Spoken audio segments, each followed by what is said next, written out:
Pour la première fois dans mon exercice professionnel, j'espère la dernière, je suis confronté à une procédure criminelle dans laquelle j'ai une victime dont je ne connais ni le nom, ni le prénom, ni la date, ni le lieu de naissance. On a une victime très jeune, qui a 4-5 ans, qui est abandonnée le long d'une glissière dans un fossé près d'une autoroute, donc sur Suèvre, donc dans le Loir-et-Cher. Le corps d'une fillette dont le visage est mutilé, abîmé. On imagine l'horreur.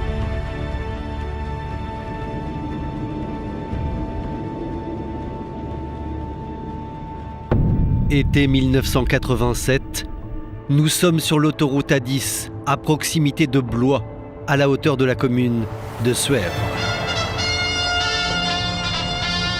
Le journal de Jacques Echenoux. Bonjour, Bison Futé est inquiet, 4 millions de véhicules sont attendus sur les routes ce week-end.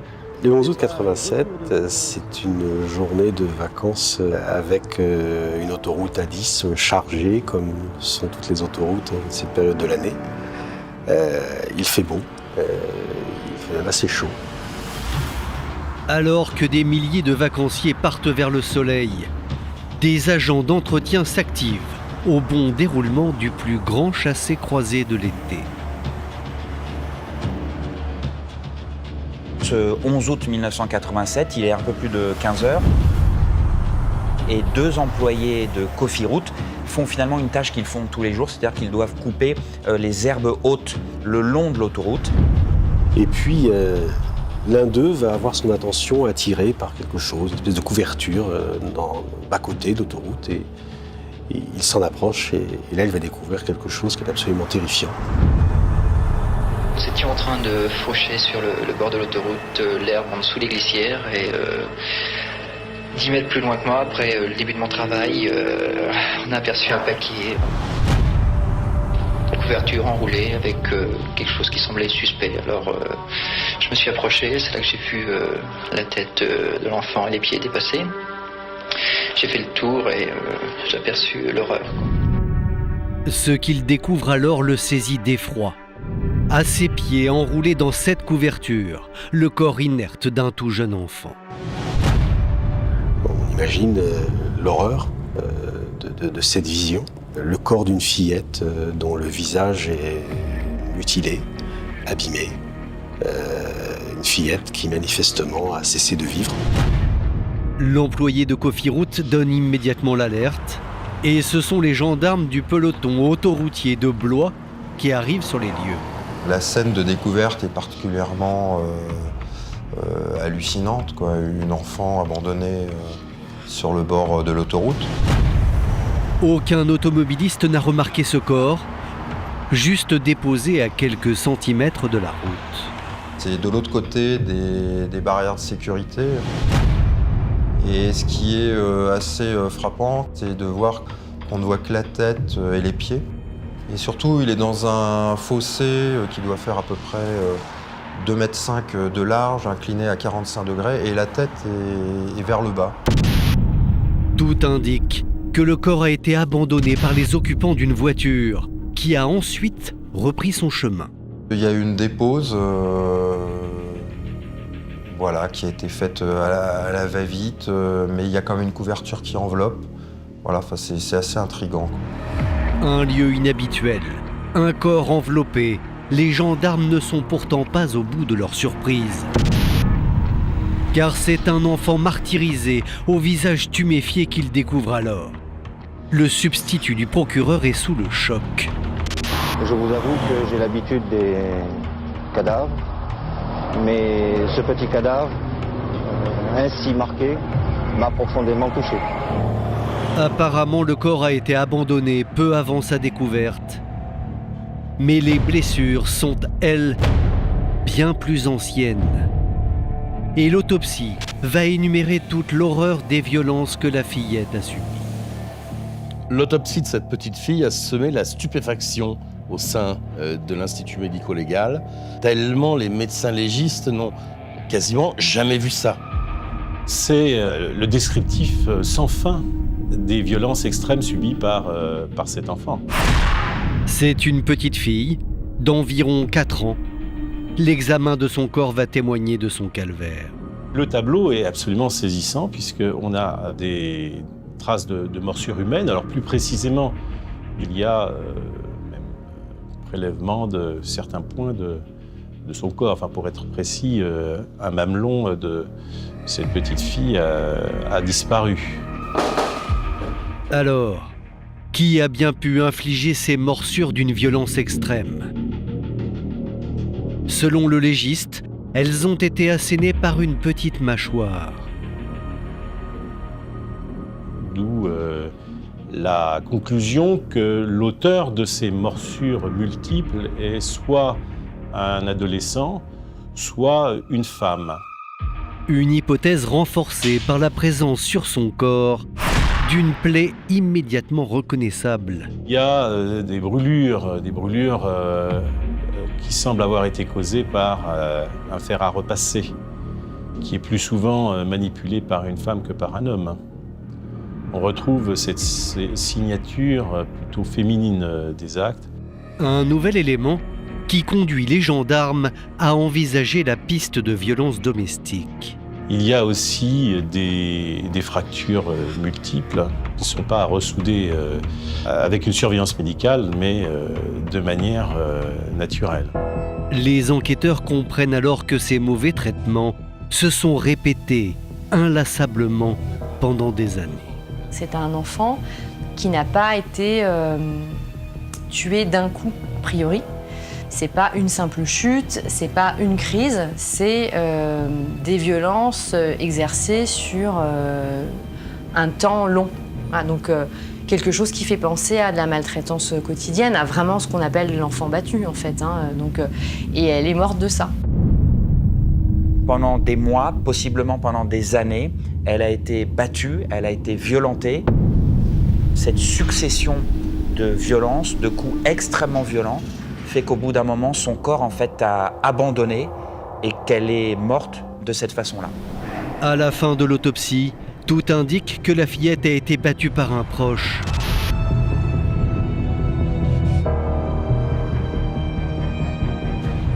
Et un élément confirme cette terrible hypothèse. Car aussi incroyable que cela puisse paraître, personne ne vient réclamer ce petit corps anonyme. Au départ, la conviction que l'on a, c'est que c'est une affaire qui va être vite résolue. Parce qu'on se dit, c'est une enfant, elle a forcément des parents, et quoi qu'il lui soit arrivé, elle va manquer à quelqu'un. Quelqu'un va parler, quelqu'un va dire, mais où est cet enfant? Et forcément, on va retrouver très vite sa trace, on va pouvoir l'identifier. C'est la conviction qu'on a au départ. On en a des enfants dont on les dit qu'ils sont enlevés, etc. Mais les parents manifestent l'enlèvement auprès de la police ou de la gendarmerie, enfin en tout cas de la justice, et donc on les cherche et on connaît leur identité. Mais là, le dossier se présente de manière inverse. C'est-à-dire que nous avons un corps sans aucun élément d'identification et aucune demande, aucun cri d'alarme qui vient de son entourage. Un petit peu le summum de la tristesse, parce que vous avez un corps abandonné, c'est une enfant, donc forcément sans défense, et puis personne ne la réclame, on ne sait même pas comment elle s'appelle. Donc chacun finalement se sent un peu la charge de devoir lui trouver son nom, quoi. Dans les rangs de la gendarmerie, comme dans les couloirs du palais de justice de Blois, cette affaire pousse chacun à dépasser ses fonctions. Les gendarmes ont très vite pris la mesure de la gravité de l'affaire et en ont fait une affaire personnelle. Je crois qu'ils se sont tous dit, cette affaire, il faut la sortir. À partir du moment où on considérait que ceux qui avaient le devoir de la protéger avaient au contraire eu un comportement d'une extrême violence et d'une sauvagerie absolument inadmissible, on se devait d'être en quelque sorte presque des parents de substitution. Pas de nom, pas de parents, pas de signalement. Les enquêteurs n'ont d'autre choix que de diffuser un appel à témoins, comme on lance une bouteille à la mer. C'est Pierre Bouissic qui envoie la photo de la petite fille à la presse locale. Mais certains médias décident de ne pas la publier en l'état. Les gendarmes qui nous ont donné cet appel à témoins avaient donné une photographie où l'on voyait l'enfant, la tête de l'enfant, en tout cas son visage martyrisé et tuméfié. Et le débat qui s'est ouvert au sein de la rédaction était de savoir si on pouvait infliger à nos lecteurs une image aussi terrible. Et finalement, il a été décidé qu'on ne publierait pas la photo en l'état, ce qui a contraint les enquêteurs à retravailler la photo pour qu'on puisse avoir une image qui soit plus respectable à la fois de l'enfant et de notre lecteur. Voilà le dossier photographique de cet enfant. Tel qu'il est, il était impossible de montrer cela. Cela aurait heurté beaucoup trop de sensibilité. Au départ, le juge fait faire un portrait robot de la petite inconnue. Mais celui-ci n'est pas convaincant. Pour la première fois en France, il va alors faire appel aux techniques de retouche. On est passé à cela, c'est-à-dire qu'il s'agit de cette photo, mais avec les traces effacées. Pourtant, malgré cette campagne d'affichage et le passage des 11 000 vacanciers sur cette portion de l'autoroute A10, ce jour-là, la petite martyre demeure désespérément anonyme. Mais il y a quelque chose d'incompréhensible. Enfin, cet enfant, à l'âge qu'elle a forcément été scolarisée. Elle a une existence, elle a un état civil. Comment se fait-il que personne ne réagisse ? Mais 3 semaines après sa découverte, la jeune victime doit être inhumée. En l'absence d'état civil, elle sera enterrée, comme le prévoit la loi, sur la commune où elle a été découverte. N'ayant pas de nom, n'ayant pas de prénom, il fallait bien lui donner une sépulture décente, ce qui a été fait. Donc en fin de compte, c'était une petite sans nom, comme des indigents, entre guillemets, qui se retrouvaient dans le cimetière municipal. Et elle était adoptée par la commune. On ne peut pas admettre une cruauté comme ça par rapport à un enfant. Et je pense que c'est le désappointement de se retrouver devant un tel fait. Cette affaire, évidemment, va ébranler toute une population. Personne ne connaît cette petite fille. Tout d'un coup, on leur remet le corps d'un enfant dont il faut s'occuper. C'est difficile d'expliquer ce que ça induit, mais c'est extrêmement fort. Le 9 septembre 1987, les habitants de la commune suivent le petit cercueil jusqu'au cimetière municipal. Et c'est tout un village qui rend hommage à cette petite inconnue. On a enterré cet enfant sur une tombe sur laquelle on n'a pu graver aucune date. Pas de date de naissance, pas de date de décès, parce qu'on ignorait tout de sa période de vie, de courte vie.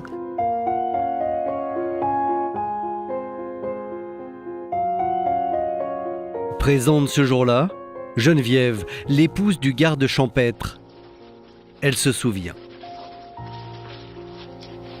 Pauvre petite mère, elle a dû souffrir. Ça, j'y pense à elle. Moi, je me souviens de l'enterrement, comme si ça aurait été aujourd'hui. Oh, vous savez, hein, il y avait du monde. Il y avait, je crois, même peut-être monsieur le curé. Bon, puis mon mari, il a descendu le petit cercueil. Ah oui, c'est bien triste tout ça. Ah de toute façon, elle est morte sur la commune de Suèvre. Hein? Alors donc, c'est notre enfant, hein, nous. Suèvre sera la dernière demeure de la petite inconnue de la 10. Et ses habitants, les gardiens de sa mémoire. Pour nous, c'est la petite de la 10. Et ce sera toujours la petite de la 10.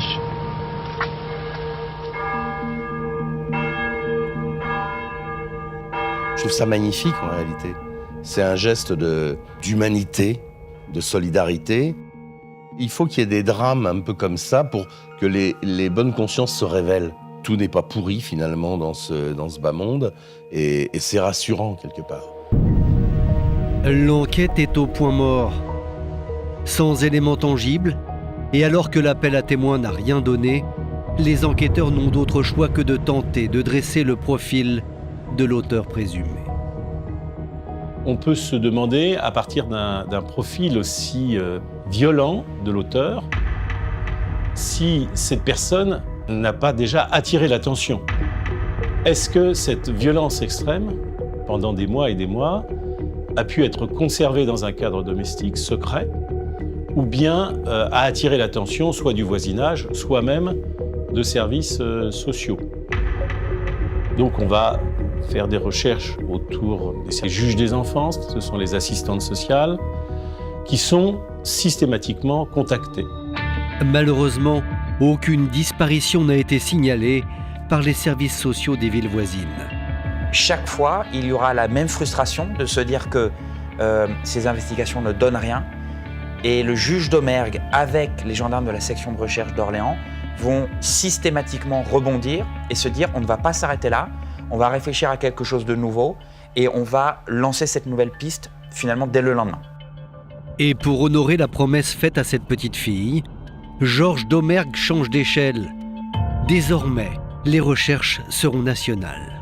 Pendant le temps de l'instruction, j'ai considéré qu'il n'y avait pas de limite à se fixer aux moyens que nous allions déployer pour tenter de réussir cette instruction. Jusqu'à aller rencontrer aussi les membres du cabinet du ministre de l'Éducation nationale, qui était à l'époque Lionel Jospin, pour créer un logiciel de croisement entre les allocations familiales et les enfants scolarisés.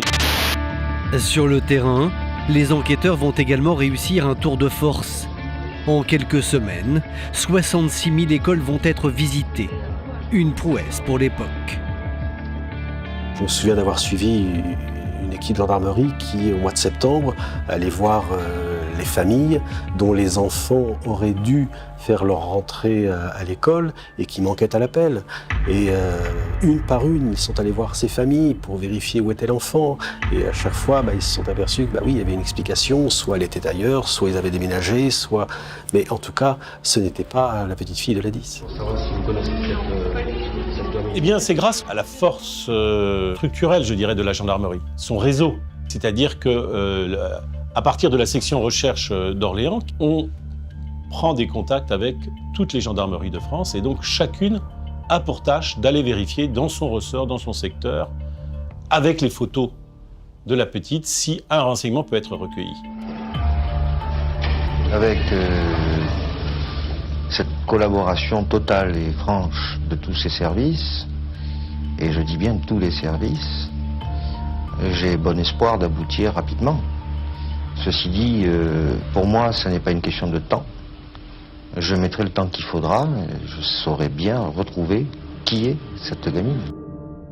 Après 2 ans d'efforts acharnés, plus de 120 000 avis de recherche diffusés et 6 000 médecins interrogés, rien n'y fait, la petite martyre demeure désespérément anonyme. Cette enfant, elle a disparu. Elle a été effacée, en fait. C'est comme si elle n'avait jamais existé. C'est-à-dire qu'il n'y a pas un service public qui connaissait l'existence de cet enfant. Pas de son, pas d'image, rien. Ça, c'est délirant quand on y pense aujourd'hui. C'est comme si elle n'avait jamais existé. 1993. 6 années se sont écoulées depuis le meurtre de la fillette et elle n'a toujours pas de nom. Désormais, le juge parie sur la médiatisation de l'affaire et décide de participer à une grande émission télévisée. Bonsoir à tous. Pour la première fois en France, je vous invite à participer à une émission basée sur l'idée qu'une énigme criminelle peut être résolue grâce à la télévision. Témoin numéro 1 va commencer cette émission sur ce dossier. Il va être examiné lors de la première émission de Témoin numéro 1. Peut-on vivre si isolé que finalement personne n'ait pu noter la disparition de cette petite fille? Cette émission va avoir un impact très important et amener plusieurs dizaines, je crois, de témoignages nouveaux. L'une des pistes va s'avérer finalement plus intéressante que les autres. Moi, c'est vrai, j'ai enregistré quelque chose dans ma tête parce que je ne conduisais pas la voiture à ce moment-là. J'étais passager et en tant que passager, on regarde un peu plus l'environnement que quand on conduit. C'est vrai, j'ai vu cette chose, j'ai vu cette voiture, je l'ai dépeint dans mon témoignage. Sur le plateau, les gendarmes recueillent le témoignage de cet automobiliste qui rentrait à Paris ce 11 août 1987 et qui aurait vu s'arrêter une voiture sur le bas-côté de l'autoroute, à l'endroit exact où a été déposé le cadavre de la petite fille. Et ça va motiver une réouverture d'informations. Au final, ce témoignage n'amènera pas d'avancée significative, mais ce sera le seul acte de procédure ouvert au cours des 10 dernières années, ce qui permettra à l'affaire d'échapper à sa fermeture judiciaire. C'est donc l'émission de Jacques Pradel qui a permis d'éviter sa prescription. Ils ont tout essayé. Vraiment, je crois que toutes les pistes qui pouvaient être explorées l'ont été, et elles n'ont abouti à rien. Nous sommes en 2007, 20 ans ont passé depuis le meurtre. C'est le colonel Marc de Tarlé qui a repris ce dossier, à nouveau menacé de prescription. Marc de Tarlé, il va jouer un rôle clé dans cette affaire car il va faire en sorte qu'elle ne tombe pas aux oubliettes.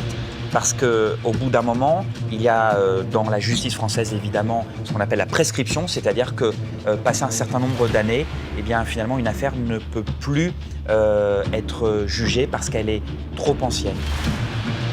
Il faut éviter la prescription à tout prix. Il faut aussi se remettre en question et se dire à un moment donné, peut-être qu'on a pu oublier quelque chose.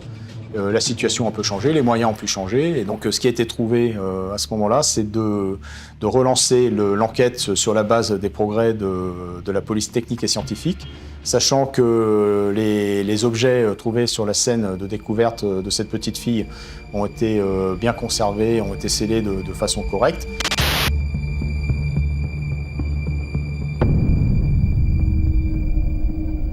Parce qu'il faut bien comprendre qu'au moment où les gendarmes vont saisir ces vêtements, on est loin encore de l'ADN et on ne sait même pas si on pourra un jour utiliser cet ADN pour découvrir quelque chose. Mais les gendarmes ont une intuition, celle qu'un jour, les vêtements et la couverture prélevés avec d'infinies précautions sur la scène de crime pourront faire avancer l'enquête. La scène où on retrouve la victime d'un crime, elle va être exploitée scientifiquement, techniquement, de sorte que tout est préservé et bien préservé pour pouvoir être ensuite exploité et exploité au gré de l'avancée de la science.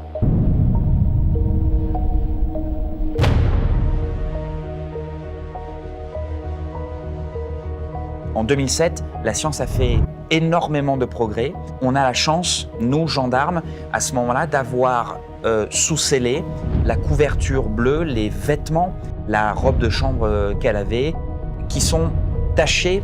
Ces vêtements, cette couverture, on peut enfin les faire parler.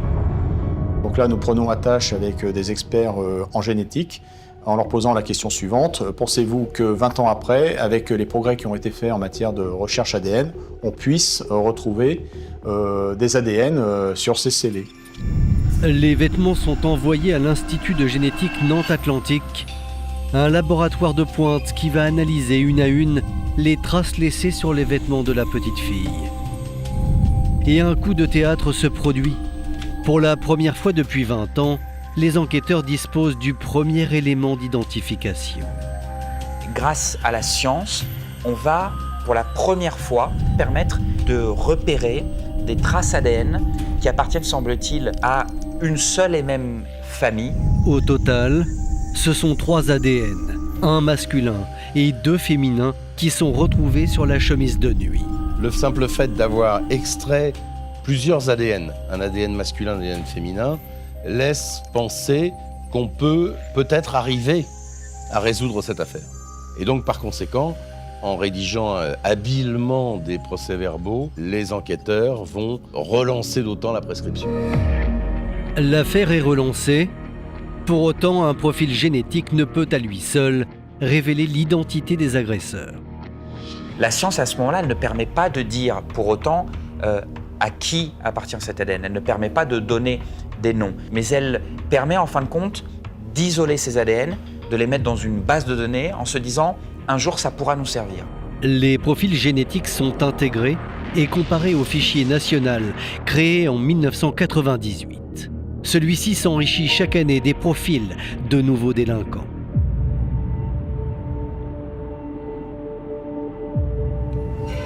Frédéric Chevalier est nommé procureur de Blois et dès sa prise de fonction en 2015, il a une conviction.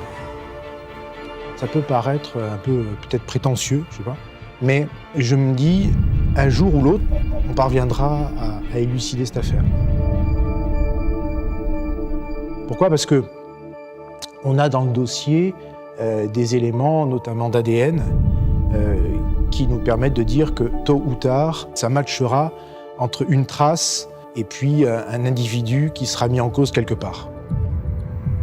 Pour une fois, c'est pas le droit qui suit la science, c'est le droit qui attend la science pour que le jour où ça avance, eh bien, on puisse faire des concordances et des mises en responsabilité. Et les mois suivants vont donner raison au procureur. En octobre 2017, 30 ans après les faits, coup de théâtre. Un des ADN relevés sur la couverture de la petite victime de l'A10 présente des similitudes avec celui d'un individu enregistré dans le fichier des empreintes génétiques quelques mois plus tôt. Pour le patron de la section de recherche d'Orléans, la surprise est totale. On lui demande de bien vérifier, donc des gens lui demandent si c'est pas une blague, puis après, finalement, on se dit, on a le match, quoi. 30 ans après les faits, les enquêteurs tiennent enfin une piste sérieuse et inespérée. Car cet ADN a été prélevé sur un homme d'une trentaine d'années, et vous allez le voir, dans des conditions plus qu'improbables. En fait, ce qui est à nouveau assez incroyable, c'est à quel point le hasard puis la science ont permis finalement de jouer un rôle clé dans cette enquête. Ce qui se passe en fait à ce moment-là, c'est que dans le nord de la France, à Villers-Cotterêts, eh bien, arrive une bagarre. Les deux hommes sont arrêtés et conduits à la brigade de gendarmerie. Les gendarmes vont avoir le réflexe de prélever leurs ADN. À partir du moment où l'ADN est capturé, il est rentré dans un fichier national des empreintes génétiques. Et c'est le fichier national des empreintes génétiques, le FNAEG, qui a prévenu les enquêteurs. L'ADN prélevé sur l'un des deux protagonistes a matché avec celui retrouvé sur la scène de crime. Cet ADN, finalement, la machine dit on le connaît. C'est le même ADN que celui retrouvé en 1987 sur une couverture en laine bleu clair retrouvée dans un fossé au bord de l'autoroute A10. La science dit que cet ADN est celui forcément du frère, en tout cas d'un des frères, de cette petite fille. Cet homme s'appelle Anouar Touloub. Seulement, il ne pouvait pas être le meurtrier, car en 1987, il n'avait que 3 ans. Aujourd'hui trentenaire, il est le point de départ d'une surveillance qui doit mener les gendarmes sur le chemin de la vérité. Et ça va permettre aux enquêteurs à ce moment-là de tirer le fil, parce qu'ils ont pour la première fois en 30 ans d'enquête un nom, une identité, celle de cet homme qui s'est bagarré, et qui va leur permettre petit à petit de comprendre qui est la fillette de l'autoroute A10. Au moment où il apparaît dans le spectre des enquêteurs, Anouar, 33 ans, vit à Villers-Cotterêts, où il gère un commerce d'alimentation. C'est ici que les gendarmes le surveillent, discrètement, lui et son entourage. J'ai donné l'info à très peu de personnes. Moi, je voulais absolument qu'on puisse travailler de manière sereine, de manière sûre, sans pression de qui que ce soit. Même le procureur de la République n'est pas informé de l'opération de surveillance. C'est le juge d'instruction qui conduisait les investigations. Et je pense qu'en réalité, il y avait 3 personnes qui étaient au courant. C'est le juge d'instruction, le commandant de l'unité saisie et l'enquêteur en charge très concrètement de l'exécution de la commission rogatoire et de l'enquête. Voilà. 6 mois d'investigation, d'écoute téléphonique vont permettre de cerner l'environnement d'Anouar Touloub. Les enquêteurs découvrent ainsi qu'il a conservé des liens très proches avec ses parents. En vérifiant auprès d'Anouar Touloub sa lignée familiale, on retrouve son père, sa mère. Ils ont tous les deux une soixantaine d'années, ils sont divorcés depuis 2010. Leur casier judiciaire est totalement vierge, ce ne sont pas des voyous ou des délinquants. On s'aperçoit que Alima, donc la mère, habite à Villers-Cotterêts et le père habite à Puteaux. Le couple semble s'être séparé. En fouillant le passé de cette famille, les gendarmes vont comprendre qu'elle cache un lourd secret. C'est une famille qui a au total eu 7 enfants, des garçons et des filles. Et les gendarmes vont repérer un prénom qui va les marquer car à partir de 1987, ce prénom-là, il disparaît. L'État perd sa trace, les autorités ne savent plus qui elle est, où elle est, et c'est un enfant qui devient invisible, qui n'a plus d'existence. Pour les enquêteurs, il n'y a plus de doute. Il s'agit de la petite inconnue de l'A10. Après de longues surveillances, ils disposent de suffisamment d'éléments pour passer à l'action. Pendant de longs mois, les enquêteurs, évidemment, ont surveillé, espionné, si l'on peut dire, la famille Touloub, aussi bien le père que la mère, que leurs enfants, pour essayer d'avoir des indices, d'avoir des preuves. Ils ont notamment été placés sur écoute, mais ça n'a pas donné grand-chose parce qu'à aucun moment, les parents comme les enfants n'ont abordé cette affaire. Et ce 12 juin 2018, eh bien, le juge d'instruction chargé de l'affaire va donner le top départ des arrestations. On a bien préparé la chose, ça s'est fait calmement, ça s'est fait le matin, ça s'est pas non plus fait aux aurores. Moi, ce que je craignais, c'était qu'il y en ait un qui puisse, si on avait été trop insistant dans les observations, etc., fuir. Et dans le plus grand secret, 2 équipes d'intervention vont se rendre au domicile respectif de la mère et du père de la petite martyre. La réaction de ce dernier va surprendre les gendarmes. Lui, finalement, va être presque soulagé et content qu'on vienne l'arrêter. Il y a un truc qui se produit intérieurement qui relève d'une déflagration, d'une espèce de bombe. Je suis finalement content que vous soyez là. Et je suis finalement content que vous mettiez fin à 30 ans de cauchemar pour moi. Il va dire que ça a été pour lui un drame absolu, qu'il se sent lâche et qu'il est finalement soulagé que les gendarmes lui mettent les menottes au poignet et qu'il puisse enfin livrer ses secrets et expliquer ce qui s'est passé ce mois d'août 1987, parce que c'est pour lui un fardeau, un boulet, un secret qu'il ne pouvait plus supporter. Les parents sont placés en garde à vue. Ahmed, lui, il explique qu'il a agi par lâcheté. C'est-à-dire qu'il est rentré un soir du travail et qu'il n'a pu que constater le décès de sa fille.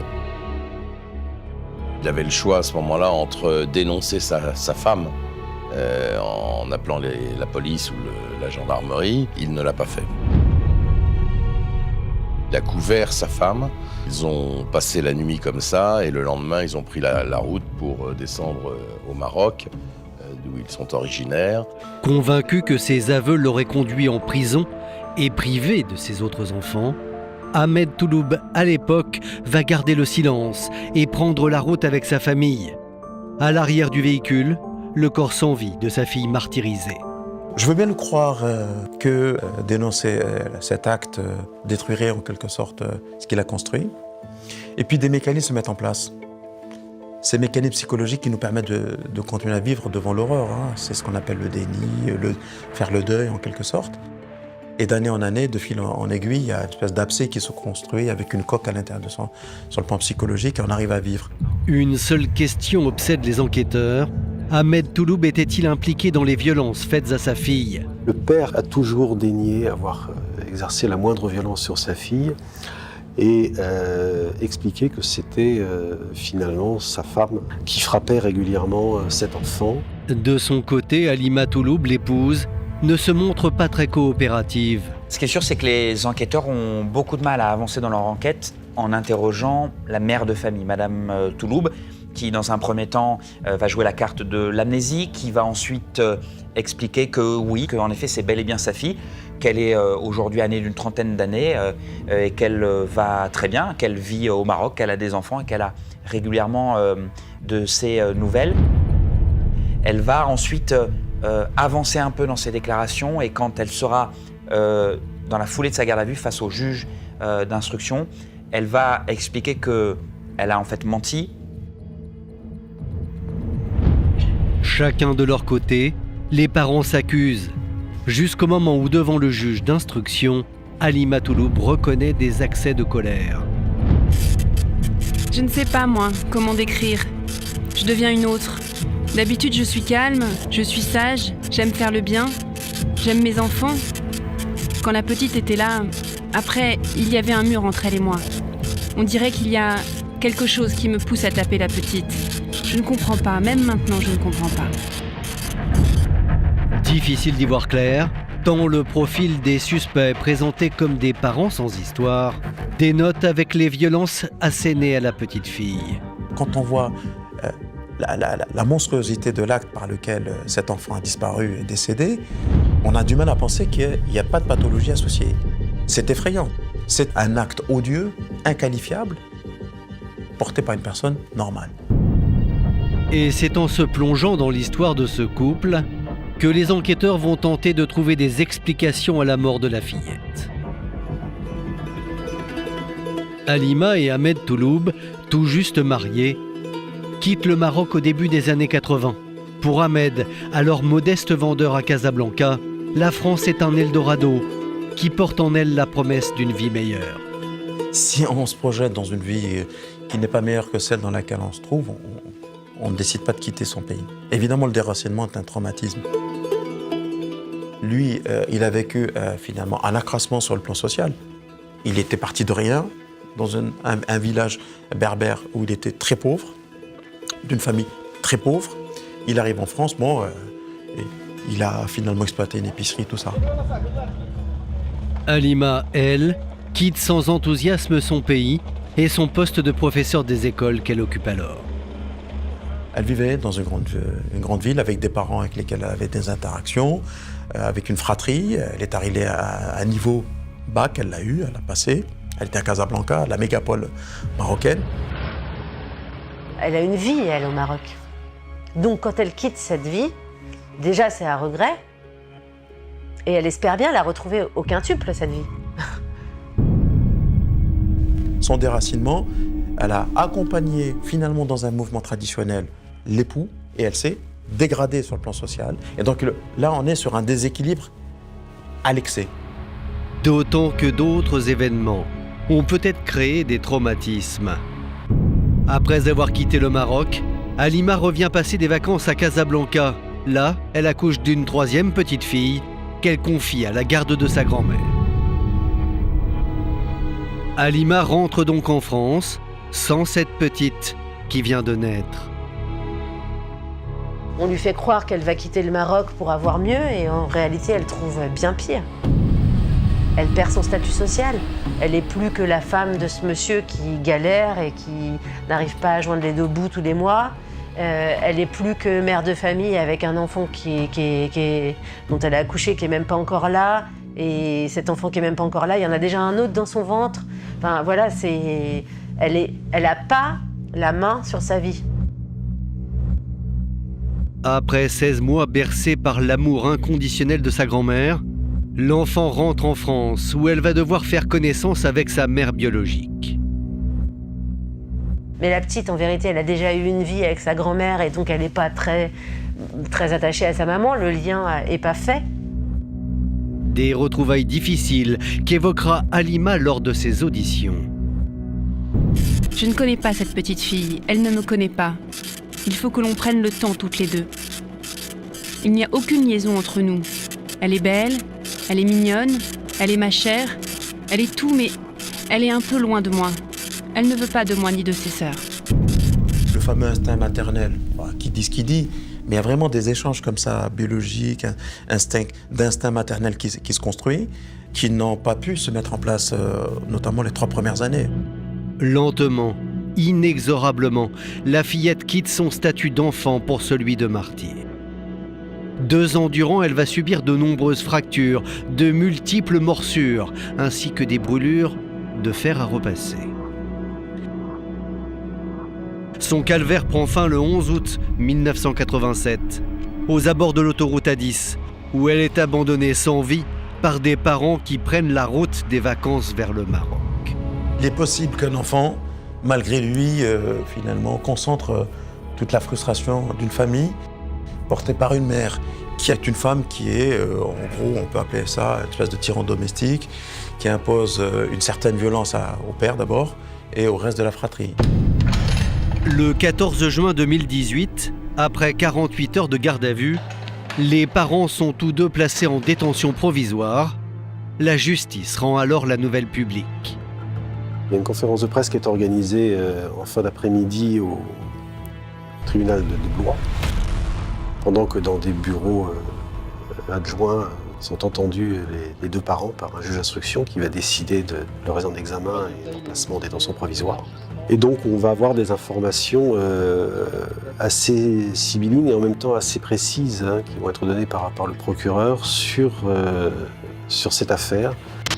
Ils ont été mis en examen pour meurtre sur mineur de 15 ans, pour recel de cadavres et pour violence volontaire habituelle sur mineur de 15 ans. Désormais, plus de 30 ans après les faits, les médias peuvent dévoiler le prénom de la petite inconnue de l'A10. 31 ans après, on connaît enfin le nom de la petite inconnue de l'autoroute A10. Cette fillette a désormais un prénom, elle s'appelle Inas. On apprend le nom de la fillette, Inas Touloub. On apprend son âge, puisqu'on a enfin réussi à mettre une identité complète sur cette petite fille. D'après l'état civil, Inas Touloub est née le 3 juillet 1983 à Casablanca, au Maroc. Elle est décédée le 10 août 1987, à l'âge de 4 ans et 1 mois. Eh bien, vous savez ce que j'ai fait? J'étais vraiment contente. Au moins, on peut y donner un nom. J'ai pleuré. Je lui ai dit, tu sais, on l'a trouvé. Je lui ai parlé. J'ai été vite au cimetière lui dire. La ténacité avait payé, et tant mieux.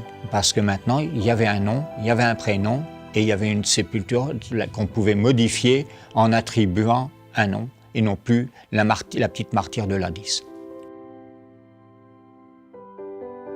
Elle est du 3 juillet. Et j'ai acheté un petit rosier blanc. Il faisait chaud. J'allais l'arroser tous les jours. Là, j'ai été le chercher parce que ça gèle pas un rosier, mais il était pas beau. Je sais pas si je dois dire tout ça.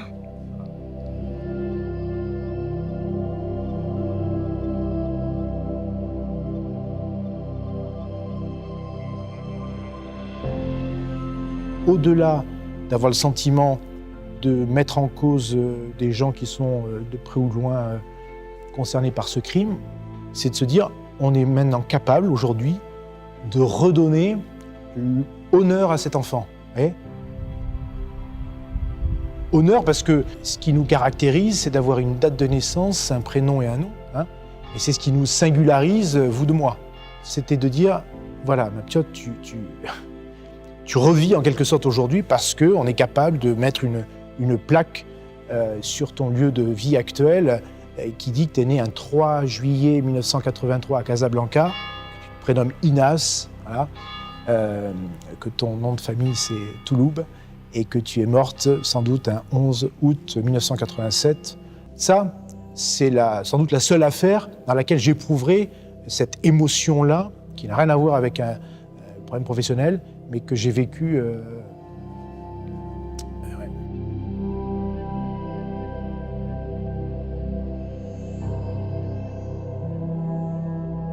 J'étais dans ma voiture entre Nice et Villeneuve-Loubet, où j'habitais, et j'ai entendu cette information. Dernier chapitre 30 ans après la découverte du corps de cette fillette battue à mort et abandonnée au bord d'une autoroute près de Blois. J'ai ressenti un grand choc, comme un apaisement finalement, tout d'un coup, d'une tension que je gardais sans m'en rendre compte au fond de moi. Un poids qui était là, qui était resté pendant toutes ces années. Et j'ai dû me mettre sur le bas-côté pour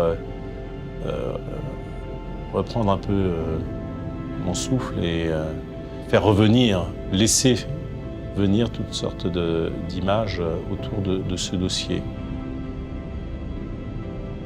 Au fond de nous, il y avait, je pense, une motivation tout à fait spécifique qui était de l'ordre, effectivement, de l'affectif. Et il s'agissait de se situer par rapport à elle dans une relation de devoir, devoir de lui donner une identité qui était la première chose. Après plus d'1 an de détention préventive, Halima et Ahmed Touloub ont été remis en liberté. Bientôt, c'est donc libre qu'ils pourraient comparaître devant la cour d'assises du Loir-et-Cher. L'occasion peut-être de lever les dernières zones d'ombre, 33 ans après les faits, et de mieux comprendre pourquoi Inas a fait l'objet d'autant de violence. Contactés, leurs avocats n'ont pas souhaité faire de commentaires. On veut comprendre, on veut savoir ce qui s'est passé, pourquoi cette fillette était martyrisée, pourquoi elle était le souffre-douleur de sa famille. C'est ça que l'on veut savoir. Les 6 frères et sœurs d'Inas se sont portés partie civile. La moitié est née après les faits. Ils ne peuvent donc pas témoigner des sévices. Pour cette fratrie, ce procès apportera peut-être un début d'explication à des années de non-dit. Lorsque Inas décède, sa sœur aînée a 9 ans, l'autre a 6 ans. Après, il y a des enfants plus petits. Mais lorsque son corps va être déposé en bordure de l'A10, tous les enfants sont dans la voiture. Qu'est-ce qu'on raconte à ces 2 filles? Qu'est-ce qu'on leur dit pour expliquer que cet enfant, on s'en débarrasse?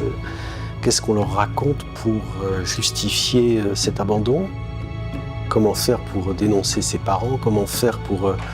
alors que c'est horrible, c'est absolument effrayant ce que vivent ces enfants. Mais c'est toute la difficulté de ce dossier, c'est qu'effectivement elles sont dans un conflit de loyauté. C'est l'une des nombreuses questions que ce procès devra aborder. Un rendez-vous rendu possible par l'engagement de tous ceux qui ne l'ont jamais oublié. On a le soulagement de se dire que cette chaîne sensible, cette chaîne d'attention autour de cet enfant, elle a tenu. Et elle a réussi, car c'est bien ce moteur sensible, cette compassion profonde, cette adoption collective de cet enfant qui a rendu possible cette issue, qui a empêché ce dossier de sombrer dans l'oubli.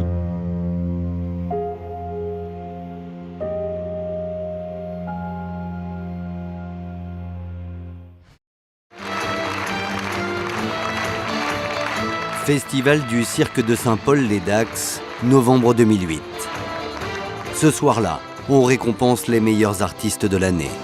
Pour réunir, mesdames, mesdemoiselles, messieurs, tous ces artistes, eh bien, nous avons fait appel à une grande agence artistique. Et j'aimerais vous présenter ces représentants qui nous font l'honneur d'être avec nous ce soir. Tout d'abord, monsieur Alain Leleu. Alain Leleu, le voici. À 61 ans, ce producteur de spectacles de cirque est un homme respecté et admiré de tous. Un homme d'affaires richissime qui ne se doute pas que dans quelques mois, sa vie va basculer. Il avait toujours besoin de dire qu'il avait 1, 2 ou 3 maîtresses en même temps. Il avait une réputation de fêtard. J'ai connu Alain Leleu par le biais d'un site internet.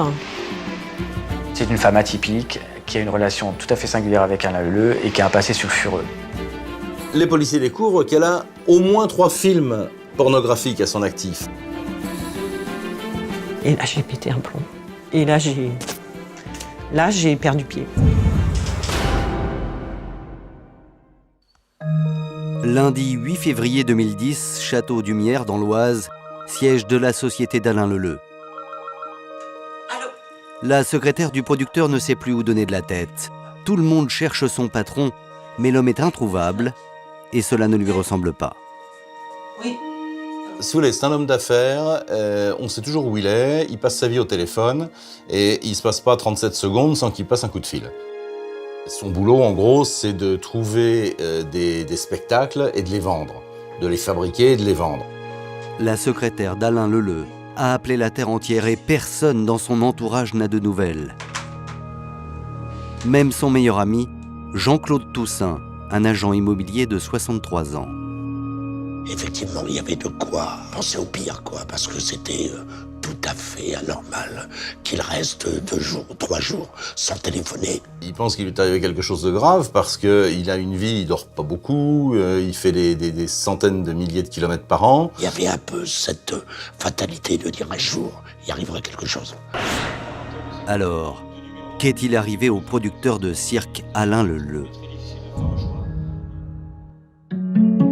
Le 19 février 2010, cela fait maintenant 10 jours que personne n'a de nouvelles d'Alain Leleu.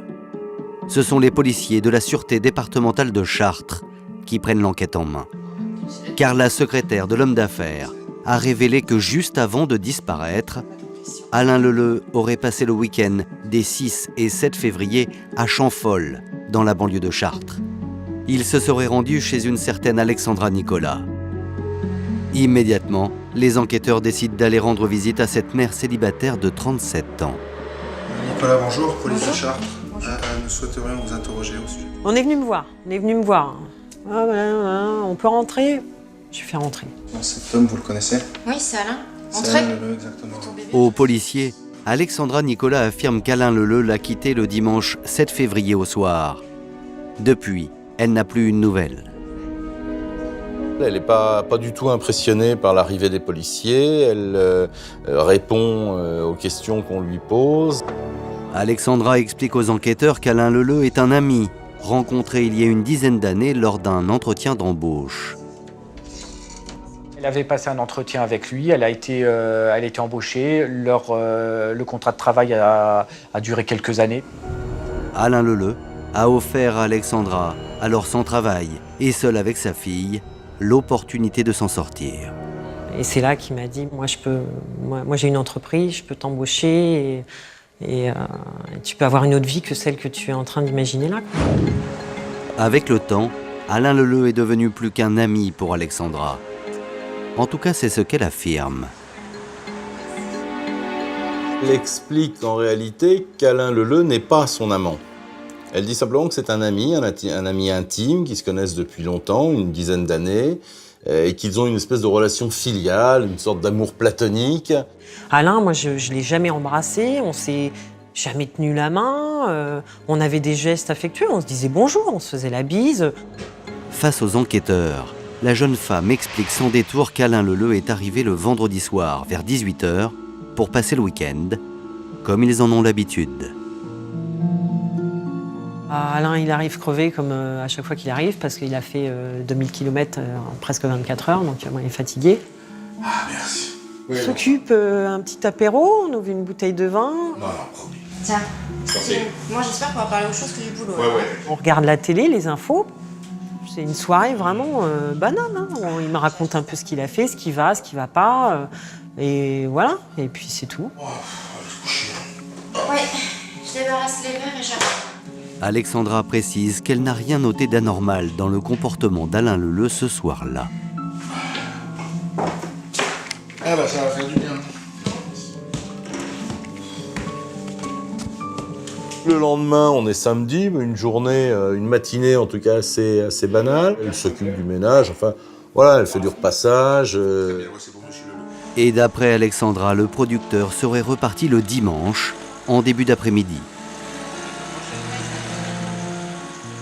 Elle dit l'avoir quitté à 15h en bonne santé et qu'il était effectivement, elle confirme qu'il est venu la voir, qu'ils ont passé le week-end ensemble, enfin une partie du week-end ensemble, et qu'il n'y a rien d'autre à signaler. Pour autant, les policiers décident de perquisitionner la maison de la jeune femme. Ils veulent être certains qu'Alexandra ne leur cache rien. Et force est de constater qu'ils ne découvrent dans la maison aucun élément susceptible d'étayer le moindre soupçon à l'encontre d'Alexandra. Ni dans la maison, ni même dans son entourage proche. En effet, les policiers interrogent les voisins. Et pour tous, Alexandra est une voisine agréable et sans histoire. Vous lui avez déjà parlé? Moi, je lui ai parlé 2 fois. Et donc elle vous a fait quelle impression? Une bonne impression. Bonne impression, Oui, oui. oui. Oui, Et j'avais rien à dire de mal sur elle. Rien à signaler donc. Faute d'éléments, les policiers abandonnent cette piste. Mais ce qu'ils ne savent pas encore, c'est qu'ils n'en ont pas fini avec Alexandra Nicolas. Les jours passent, et avec eux l'angoisse grandit. Cela fait maintenant près de 15 jours qu'Alain Leleu n'a pas donné signe de vie. Et l'inquiétude des policiers quant au sort du producteur de cirque va monter encore d'un cran. En effet, les 2 téléphones du disparu n'émettent plus aucun signal, et cela depuis le dimanche 7 février, en fin d'après-midi. La dernière localisation permet juste de confirmer qu'il était bien à Champfol, chez Alexandra, comme celle-ci l'a déclaré. Et là, force est de constater qu'il n'y a rien. C'est-à-dire qu'il n'a plus fait d'achat avec sa carte bleue, il n'a plus passé d'appel depuis ses téléphones portables, et son badge d'autoroute n'a pas fonctionné. Alors qu'ils n'ont rien, la chance va enfin sourire aux policiers grâce à la voiture du producteur. Une Audi Q7, un 4x4 de luxe équipé d'un GPS. À partir d'un GPS, on peut non seulement déterminer où elle se trouve, mais en plus refaire a priori tout le trajet que le véhicule a pu faire. Il est là, d'accord? La voiture se déplace. Hop, voilà. On retrouve la trace et la traçabilité de cette voiture qui part de Champfol et qui nous mène jusqu'à Orléans. La voiture d'Alain Leleu est localisée très précisément dans le centre-ville d'Orléans, près de la gare SNCF. Le 24 février 2010, les policiers du SRPJ d'Orléans découvrent le 4x4 sur un parking. Le véhicule est parfaitement garé et les policiers ne constatent aucune trace d'effraction. Étrange, que fait la voiture d'Alain Leleu ici? Les policiers décident de placer le 4x4 sous surveillance. Pendant 3 jours, ils planquent sur le parking. En vain, personne n'a tenté de s'approcher de la voiture. Le véhicule est donc saisi et analysé par les experts de la police scientifique à la recherche d'indices. Lorsque soudain... Ils décident donc d'ouvrir le coffre de cette voiture.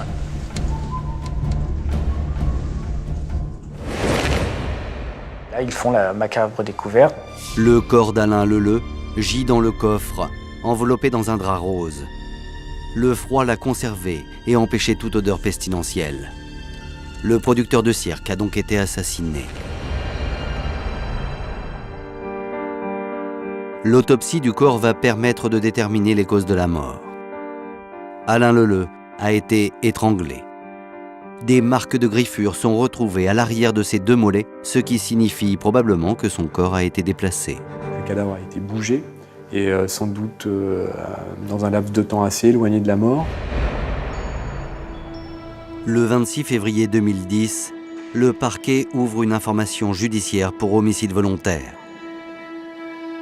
L'enquête est confiée à la brigade criminelle d'Orléans et prend alors une toute autre ampleur.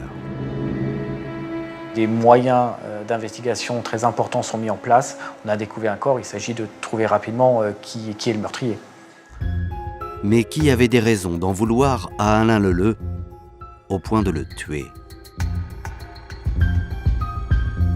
Pour le savoir, les policiers vont alors s'attacher à fouiller sa vie. Et ce qu'ils vont découvrir va vite leur faire comprendre que bon nombre de personnes auraient pu souhaiter sa disparition. Il s'intéresse à l'entourage d'Alain Leleu, donc qui est décrit comme quelqu'un d'assez particulier, avec un caractère très très tranché, qui ne s'est pas fait que des amis, loin s'en faut, tout au long de sa vie, de son évolution professionnelle. Alain Leleu un autodidacte à la réussite fulgurante. Passionné par le cirque et sans aucun diplôme, cet homme va parvenir à s'enrichir rapidement grâce à une idée toute simple, concurrencer les grandes familles du cirque français. Au début des années 80, Alain Leleu crée le Music Art Show, une société de production de spectacles de cirque. Alain Leleu a une réussite insolente. 4 millions d'euros de chiffre d'affaires.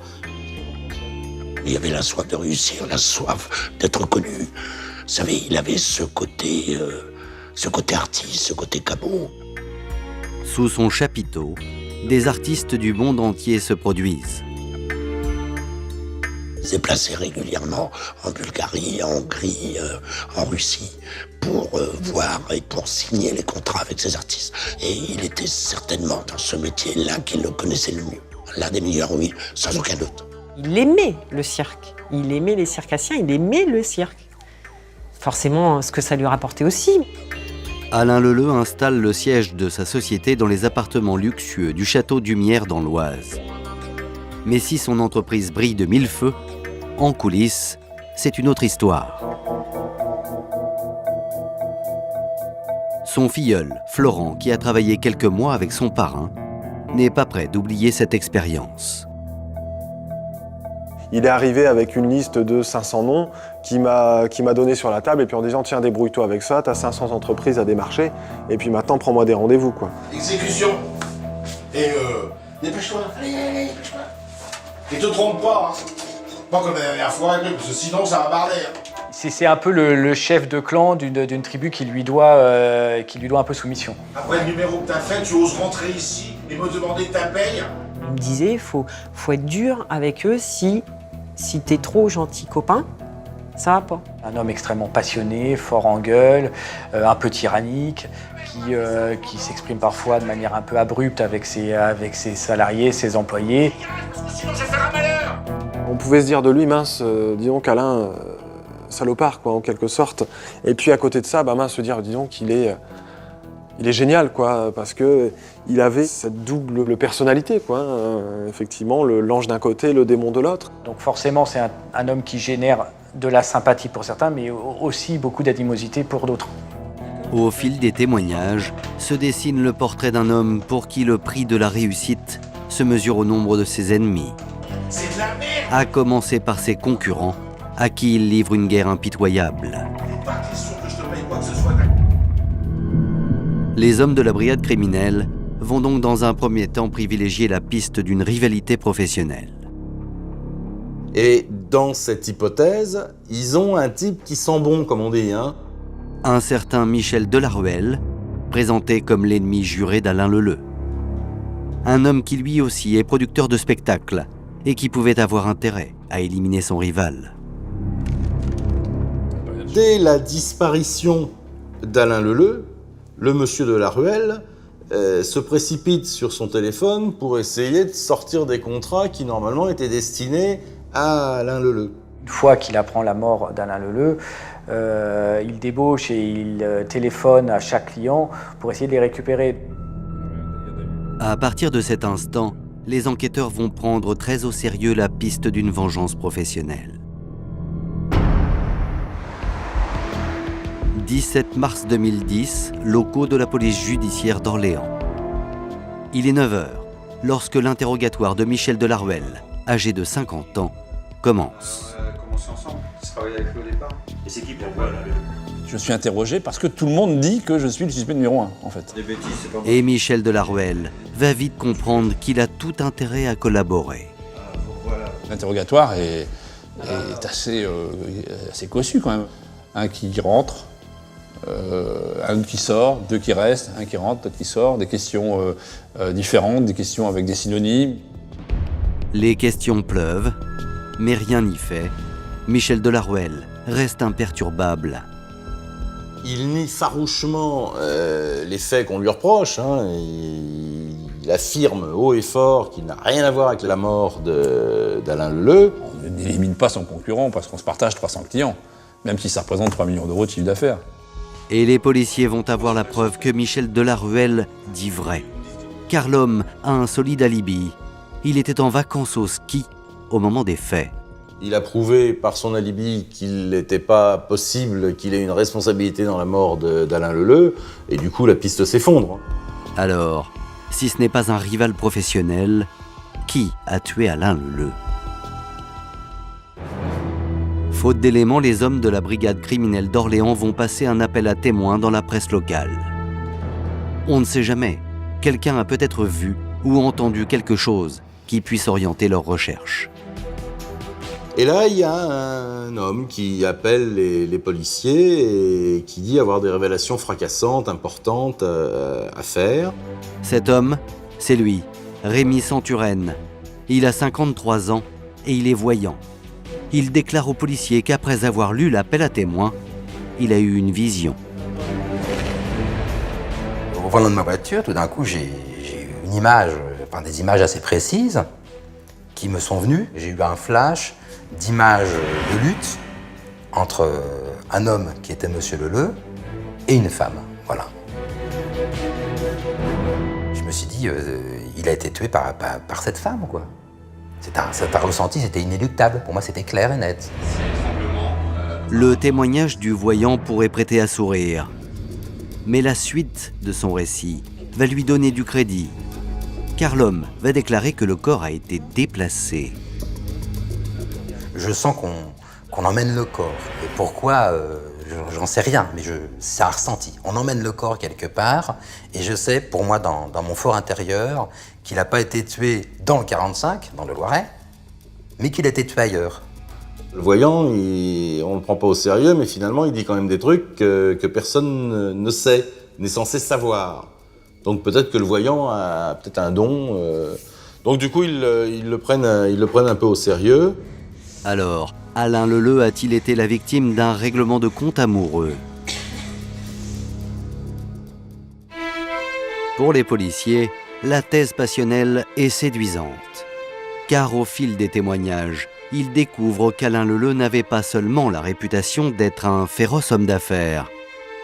Non, c'était aussi ce que l'on appelle un homme à femme. Il avait une réputation de fêtard. Il est un peu comme les marins, avec une dans chaque port. Bon, lui, c'est sur Terre, mais en gros, le résultat est le même. Il avait toujours besoin de dire qu'il avait 1, 2 ou 3 maîtresses en même temps. Ça collait bien avec le personnage. C'était quelqu'un qui aimait montrer, qui aimait être aimé, ceci dit, même si il le montrait pas forcément. Je crois qu'il aimait être entouré. Et en fouillant dans l'ordinateur d'Alain Leleu, les enquêteurs découvrent aussi que le producteur avait recours à des relations sexuelles tarifées sur Internet.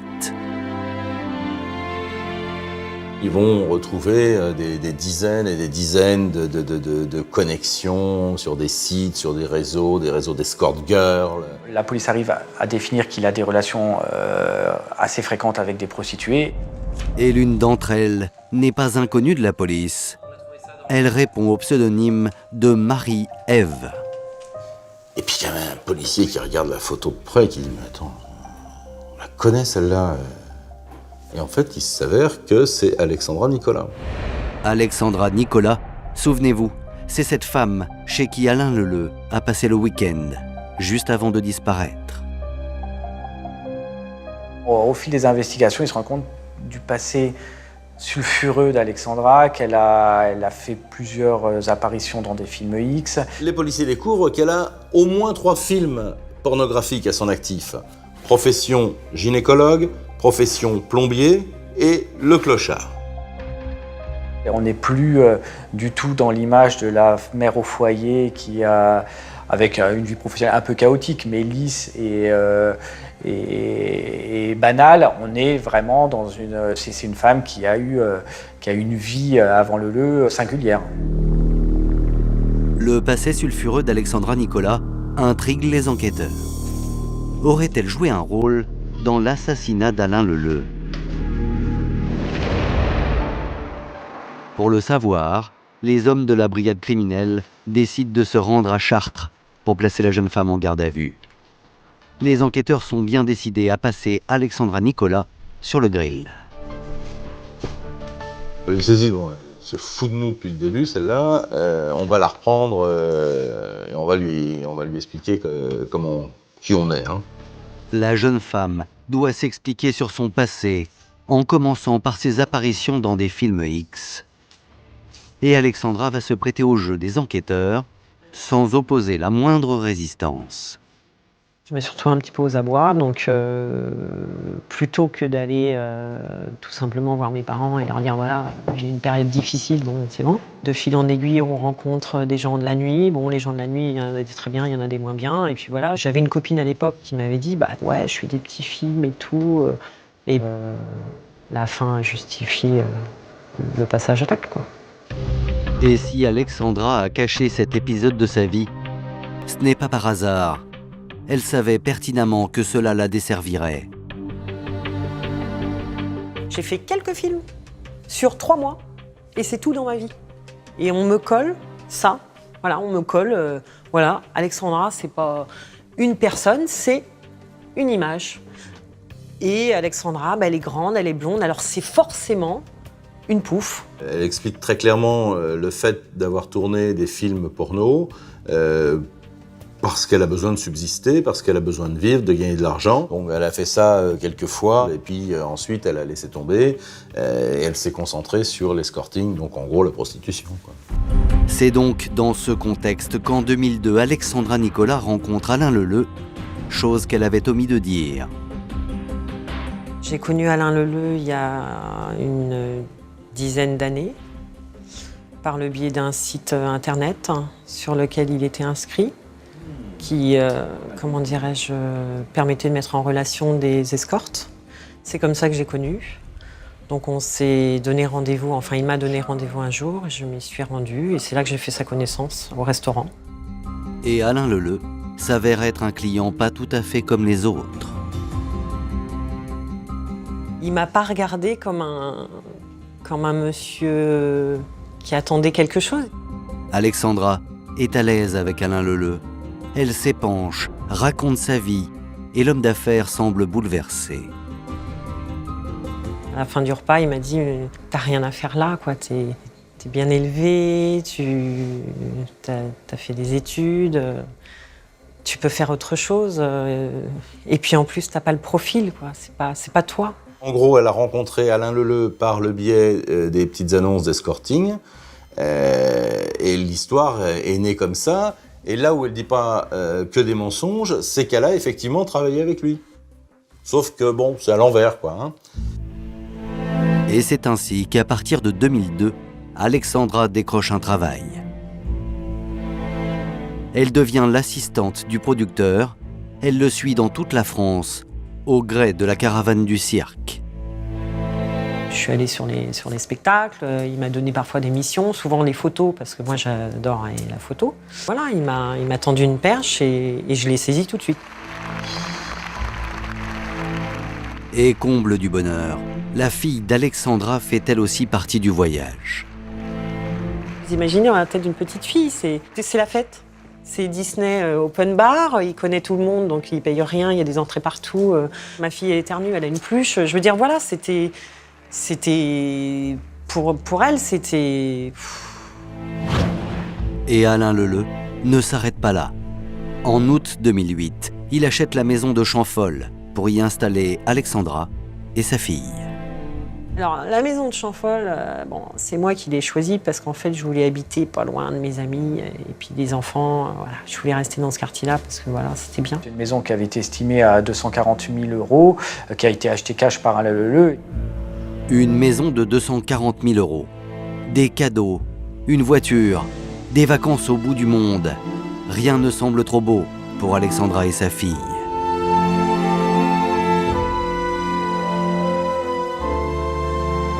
On a un peu le sentiment qu'il se paye sa famille. Il a besoin de cette relation familiale, filiale. Il y a un truc qui lui manque dans sa vie. J'ai entendu plein de fois le dire, j'ai jamais eu d'enfant. Je pense que ça a été une souffrance pour lui de ne pas en avoir eu. C'est pour ça qu'il s'est attaché à ma fille, comme il a peut-être pu s'attacher à d'autres enfants, mais je pense que c'est pour ça qu'il était comme il était avec ma fille, quoi. En gros, il considère Alexandra comme sa fille et la fille d'Alexandra comme sa petite fille. Voilà. Donc il achète ça. Il a de l'argent, il achète ça. Et combien de fois je lui disais, mais arrête de donner de l'argent, c'est bon, il y en a là. Non, mais prends ça, on sait jamais. J'ai dit, mais c'est bon, j'ai la carte bleue, j'y vais, je retire 100 €, j'ai pas besoin que tu... Mais il m'entretenait pas, hein, et il me faisait travailler. Hein.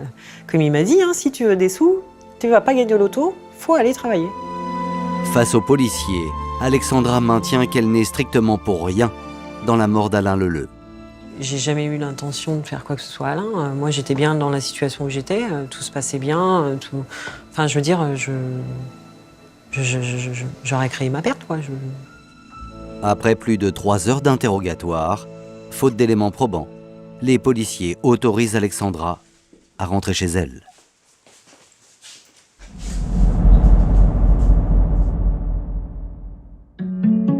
Pour autant, aux yeux des policiers, elle n'est pas lavée de tout soupçon, bien loin de là. Car selon les proches du producteur, et contrairement à ce qu'affirme Alexandra, ces derniers temps, sa relation avec Alain Leleu n'aurait pas été idyllique. Il découvre aussi que la relation entre M. Leleu et Alexandra était sans doute pas au beau fixe ces derniers mois, que M. Leleu parlait de séparation. Une séparation qui aurait sans doute fait perdre à Alexandra la maison de Champhol, alors qu'en cas de décès d'Alain Leleu, la donne aurait été radicalement différente. Les policiers vont découvrir un testament. En cas de décès d'Alain Leleu, c'est Alexandra Nicolas qui hérite de la maison. À partir du moment où elle est couchée sur le testament, ils peuvent se dire qu'elle a un intérêt financier à sa disparition. À partir de cet instant, les policiers vont tout faire pour confondre Alexandra Nicolas. Ça devient la suspect numéro 1 dans cette affaire. C'est une femme atypique qui a une relation tout à fait singulière avec Alain Leleu et qui a un passé sulfureux. Immédiatement, Alexandra et son entourage sont placés sur écoute téléphonique. Ils savent que s'ils placent Alexandra sur écoute, forcément, ça va alimenter l'enquête et que rapidement, ça la fera évoluer. Et les hommes de la brigade criminelle vont faire une incroyable découverte. Alexandra Nicolas est sur le point de se marier avec un homme originaire de la région parisienne, un certain Yves, un informaticien de 42 ans. Un ami devenu peu à peu son confident, puis son amant. Il est même carrément plus que l'amant, puisqu'il était le futur mari d'Alexandra Nicolas. Il devait se marier le 3 juillet. Les bans sont publiés et le mariage devait être célébré au Lavandou. Donc tout était organisé. 2 hommes pour une seule femme. Les ingrédients d'un crime passionnel sont réunis. Les enquêteurs se disent quoi? Dans une espèce de scénario un peu préécrit, simple quoi, une espèce d'idée qui viendrait rapidement. Elle a voulu se débarrasser de Leleu parce qu'il l'empêchait de se marier et qu'elle voulait récupérer son héritage pour convoler avec plein d'argent avec monsieur. Alors, Alexandra Nicolas aurait-elle fait disparaître Alain Leleu, devenu trop gênant? 3h30 plus tard, à 20h32, Alexandra appelle son amant Yves, qui est à plus de 600 km de là. L'étude de la téléphonie permet d'établir qu'il y a eu un contact téléphonique entre Alexandra et son amant, qui ce soir-là n'est pas à Chartres, il est en vacances au ski en Haute-Savoie. À ce moment-là, Yves est à table. Il n'a plus de batterie. Alors, il rappelle Alexandra du portable d'une amie qui dîne avec lui. Une jeune fille que nous appellerons Élodie pour préserver son anonymat. Une jeune étudiante que les policiers vont maintenant entendre. Elle leur explique que le comportement d'Yves a subitement changé après l'appel téléphonique d'Alexandra. Mano. Il reçoit un coup de fil, il s'éloigne, il retrouve ses amis, qu'il le trouve livide et il explique à ses amis que c'était Alexandra, qu'il y a eu un problème et qu'il programme un retour immédiat sur Chartres. Il a pris congé tout de suite, alors qu'ils étaient tranquillement en train de dîner. Donc elle en a déduit tout naturellement qu'il s'était passé quelque chose de grave, mais sans en savoir, sans en connaître la nature. C'est pas « Ah tiens, j'ai très envie d'aller voir mon amoureuse, elle me manque trop, allez, buvons un dernier verre et puis après j'y vais, j'ai hâte de la retrouver ». C'est pas du tout Yves au moment où il quitte la station de ski. Yves prend alors la route en pleine nuit. Il recharge probablement son téléphone pendant le trajet, puisque c'est ainsi que les policiers vont retrouver sa trace, qui les mène jusqu'au domicile d'Alexandra Nicolas. Le lendemain matin, le même portable qui avait été joint en Haute-Savoie, il a voyagé dans la nuit puisqu'il se trouve sur les bornes proches de Chartres. Il fait 7 heures de route en pleine nuit, juste aller la voir, ce qui paraît complètement invraisemblable. Alors, pourquoi Yves a-t-il rejoint en catastrophe Alexandra Nicolas le jour même où Alain Leleu n'a plus donné de ses nouvelles? Si les enquêteurs ont maintenant un début de scénario, un mobile et de forts soupçons, ils n'ont aucune preuve matérielle. Il leur faut donc des aveux. Le 1er juin 2010, soit 4 mois après la découverte du corps d'Alain Leleu, les hommes de la brigade criminelle d'Orléans décident d'interpeller Alexandra Nicolas pour la faire craquer. Et là, j'ai compris en voyant par la fenêtre qu'il y avait beaucoup trop de voitures devant chez moi. Vous mettez en garde à vue dans l'affaire de la disparition et du meurtre d'Alain Leleu. Là, ils m'ont expliqué la garde à vue. Bon. Ça fait 3 fois qu'elle est entendue, placée en garde à vue, etc. Et elle s'en sort à chaque fois. Vous avez trouvé rien à dire sur Alain Leleu? Le dernier espoir des policiers, c'est vraiment de mettre une méga pression pour l'avoir à la psychologie. Vous êtes une menteuse. Ils ont fait leur travail, mais bon, ils auraient pu se passer toutes leurs petites sous-entendus. Ça va la baraque, ça va la bagnole. Ah, on se la pète, hein, chauffe-folle. Des allusions bien pourraves, quoi. Vous n'avez rien à me dire sur la rencontre avec Alain Leleu? Il est pas là, monsieur. Il dort pas là. Ouais. Oui, c'est vrai que ça vous met en condition pour être super sympa avec eux et ça sent pas la copinerie, quoi. Avec ce qu'ils savent, les policiers espèrent obtenir rapidement des résultats, mais ils vont tout aussi vite déchanter. Car selon Alexandra, le producteur n'a jamais voulu mettre fin à leur relation. En tout cas, moi, il m'a jamais dit je vais te plaquer, je vais te laisser tomber comme une merde et tu vas retourner dans... Je sais pas, il m'a jamais dit ça, quoi. Et Alexandra de redire ce qu'elle a toujours dit. Il n'y avait aucune ambiguïté dans sa relation avec Alain Leleu. J'étais fière de la relation que j'avais avec Alain. Hein. C'était propre et beau. Hein. C'était pas sale. Hein. On n'avait pas une relation dégoûtante, quoi. Donc pourquoi le cacher à Yves? Et puis de toute façon, Yves, c'est pas quelqu'un qui juge. Hein. C'est pas quelqu'un qui se mêle. Non, lui, il est un petit peu. C'est un cérébral. Hein, donc. Là, elle balaye ça d'un revers de manche en disant non, pas du tout, moi je n'ai pas de relation sexuelle avec Alain Leleu, donc ça ne gênait pas, ça gênait personne, les deux se connaissaient leurs existences réciproques et ils s'entendaient plutôt bien, en tout cas ça ne posait pas de problème.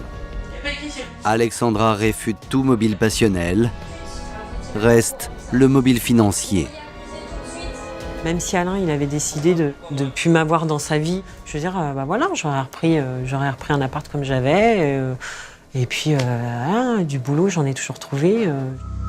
Alexandra a réponse à tout. Le bras de fer entre elle et les hommes de la brigade criminelle d'Orléans ne fait que commencer. Il m'emmène avec les menottes. Hein, Direction l'hôtel de police d'Orléans, où va se poursuivre la garde à vue. Et pendant le trajet, la pression va monter d'un cran. Les hommes de la brigade criminelle connaissent le point faible d'Alexandra. Ils vont appuyer là où cela fait mal. Il me met la pression, il s'assoit derrière avec moi. Hein. Vous allez vous amuser à nous prendre pour des cons pendant encore longtemps? Ah, il me dit, vous êtes très forte. Il m'a dit, franchement, vous êtes très forte. Il m'a dit, c'est fini. Hein. Je vais vous plier. Et il me dit, vous savez comment je vais vous plier? Eh ben, votre fille. Qu'est-ce que vous voulez qu'elle devienne, cette petite qui a fini Saladas, qu'elle retourne avec son père? Sujet tabou, quoi. Donc déjà, je dis, waouh, ils sont durs.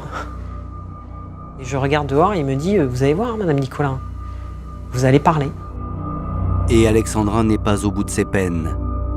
Car au commissariat, l'attend une très mauvaise surprise. Mardi 1er juin, il est 15h30, lorsqu'Alexandra arrive dans les locaux de l'hôtel de police d'Orléans. Ils vont la faire passer par le dédale des geôles où on met les détenus, enfin les gardés à vue. Et lorsqu'elle passe, et ils le font exprès, devant cette rangée de cages... Je vois une geôle numéro je ne sais plus combien, avec marqué en rouge « Yves homicide volontaire, grand point d'exclamation ». Et là, je me dis, putain, mais il a rien fait, quoi. Il n'y a pas à marquer homicide volontaire, quoi. Et je me dis, Yves, il est là, dans le couloir. Là. Et là, elle aurait pris un coup de poing dans la figure, je pense que ça lui aurait fait à peu près le même effet. Et elle se dit, mais là, c'est la fin du monde, quoi. Là, ils ont trouvé la solution. Le policier qui l'interroge sent qu'Alexandra est ébranlée. Il renforce alors son emprise sur la jeune femme. Et c'est là qu'il a voulu qu'on passe par les escaliers colimaçon tous les deux. Et c'est là qu'il m'a mis la pression. Bah, dis donc. Excusez-moi la farouche. La pression glauque, hein. Vous savez, de l'homme qui se colle à ça de votre bouche, qui pue de la gueule et qui vous dit vous faites moins la farouche d'habitude. Hein. Ah, vous faites moins la maline. Hein. Mais il m'a dit vous allez cracher hein, quand même, parce que il m'a dit vous allez parler de toute façon. Donc on va descendre là, mais arrêtez de faire la maline parce que moi je rigole plus. Il m'a impressionné côté méchant, quoi, un coup gentil, un coup méchant. Et puis là, il m'a payé une clope, hein, j'avais pas fumé depuis pouf. Et puis il m'a dit, bon alors qu'est-ce qu'on fait ? Je lui ai dit, vous me laissez réfléchir, me reposer un peu l'esprit. Et je lui ai dit, je vous parlerai tout à l'heure.